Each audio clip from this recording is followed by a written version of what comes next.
Metroid has got to be one of the strangest series in gaming history. The name is legend, the games are hailed as some of the best of their respective genres, the atmosphere and level design have gone on to both define and name a whole genre. And yet, their sales have never come close to those of Nintendo's heavy hitters.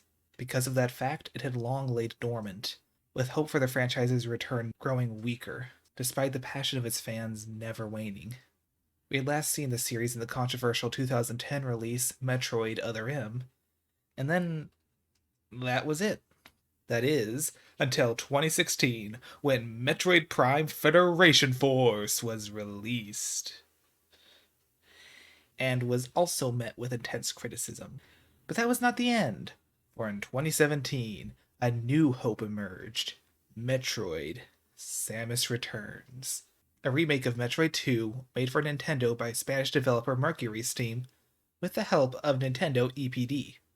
This 3DS title was met with acclaim by both fans and critics, though it failed to break the franchise's inability to contend with the big boys. However, their success would not go unrewarded. Mercury Steam continued their partnership with Nintendo to make a game that almost nobody ever expected to be made: Metroid Dread. The last wholly original Metroidvania-style Metroid game was Metroid Fusion, released all the way back in 2002. Dread has gone in and out of production since the days of the DS. The name has haunted rumor mills and hopeful fans for longer than some of you watching this have been alive. But their suffering has come to an end. During their E3 presentation, Nintendo announced that the game would be released on October 8th of that same year. Finally, this franchise of legend was returning to the mainstream. But did the game live up to nearly 2 decades of hype? Did Mercury Steam make a worthy addition to the beloved series? Or did it make Other M look like Fusion? Well, to answer that question, I suppose it's best to go ahead and get into the meat of this game, and see what it has to offer. Metroid Dread is a classic Metroidvania, which is to say, it's a game influenced by the design of the original Metroid games and Castlevania Symphony of the Night. More specifically, it's a challenging 2D action platformer with a large interconnected world map and many areas that must be revisited with items and abilities acquired later on. You play as armored bounty hunter Samus Aran. The game starts you out with only your most basic abilities: run, slide, jump, shoot missile, and melee deflect. Oh, and crouch. You can crouch. However, it's not long before you get your first upgrade, and man, does it make a difference. All the upgrades are expertly spaced, with just enough time between each one to make them feel earned, and avoids either overwhelming players with far too many options, or making the power-ups feel too few and far between. One of the better parts about this relatively slow process is that it lets you get used to your abilities and how you like to use them, and the feeling you get when you come back with a brand new ability and easily overcome a once overwhelming obstacle or enemy makes all the effort that went into getting that power-up worth it. But this game is called Metroid Dread, not Metroid Good Power-Ups. That'd be a bad name for a game. So I'd best get into the Dread part. The enemies in this game are incredibly dangerous. It's very easy to die within seconds of taking your first hit. Many of them do a lot of damage, and you do not get to take a lot of damage. Like most all Metroid games, Dread is difficult, and some of the hardest portions in this game are found in the Emmy zones. Dummy, do you wish to feel dread? Do you want to feel a deep sense of unease? Does the idea of total uncertainty regarding your safety excite you? If you answered yes to any of these questions, then the Emmy zones are for you. The Emmy zones are comparatively small regions of the map that you must occasionally pass through to progress in the game. These areas are pretty barren and largely devoid of enemies. But make no mistake, this is not because they are safer. In the Emmy zones lie their namesakes, the Emmys. These are large, quick, and powerful robots that want nothing more than to kill you. Until you unlock a very temporary power-up, you can do no damage to the machines. Your only option is to get out of their territory before you're found. Adding to the challenge of this is their ability to not only see, but also hear you. And trust me, they will hear you. Each enemy is a bit tougher than the last, meaning no matter how far you get, no matter how many power-ups you have, they'll always be a threat. The zones function as stealth areas, and you have to be as quick, clever, and quiet as you can if you want to survive. but doing so successfully becomes an increasing challenge as the enemy zones grow harder and harder to navigate. These facts alone would make the areas stressful enough, but the visuals and sound design make them basically horror minigames. The doors to their zones are pixelated and fluctuating, as if to warn you of the danger within. Once inside, a simple and quiet score plays with a slight static effect now blanketing the screen. The near silence is broken only by the sounds you make as you move, and the clanking and beeping sounds the enemies make growing in intensity as they get closer. The score shifts into a higher gear when an enemy spots you, and now a heart-pounding chase theme is playing alongside an alarm. For a brief while, all the exits are closed. You're trapped, and you can't hide. One of their best features is that escape is never impossible. If you encounter a boss or enemy that will kill you, you could grow accepting of the fact, or just be annoyed. But not here. There's almost always a way out. Even if they do catch up to you, there's an incredibly slight chance you'll be able to slip out of their grasp. Which means you'll be desperately fighting for your life, right up until the very moment you realize it was all for nothing.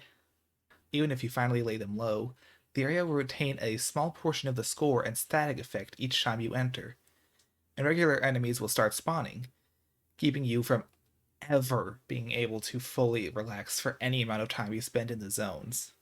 But even if you do evade the rampaging robots, you'll soon have to contend with either a boss or mini-boss. I want to keep this review no more revealing than the trailers, so forgive me for being vague regarding said boss fights. I will say, there's not too many major bosses, but all their battles are unique and uniquely tough. Not one of them felt too similar to the others, yet I could use the skills I'd learned from them to help me win against their later and more powerful kin. The mini-bosses were honestly a lot tougher than many of the bosses in regular games. There's one kind of mini-boss that forces you to adapt in a way you've never had to before, but that one well prepares you for the game ahead.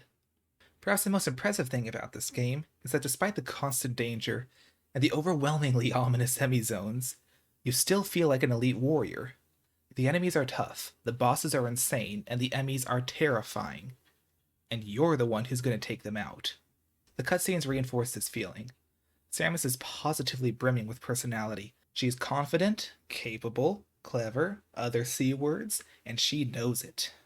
They also do well to give you hints as to how to handle especially dangerous enemies, allowing Samus to show off her skills, and then giving you the chance to live up to them. Thankfully, the controls are smooth enough to allow you to quickly replicate her feats while adapting to an ever-changing situation. While the button combinations can take a while to get used to, the responsiveness of the controls and ease at which Samus stops and starts keeps you feeling in control. Even the bosses, enemies, and regular enemies can make you feel like a pro if you know what you're doing. No attack in the game is truly unavoidable.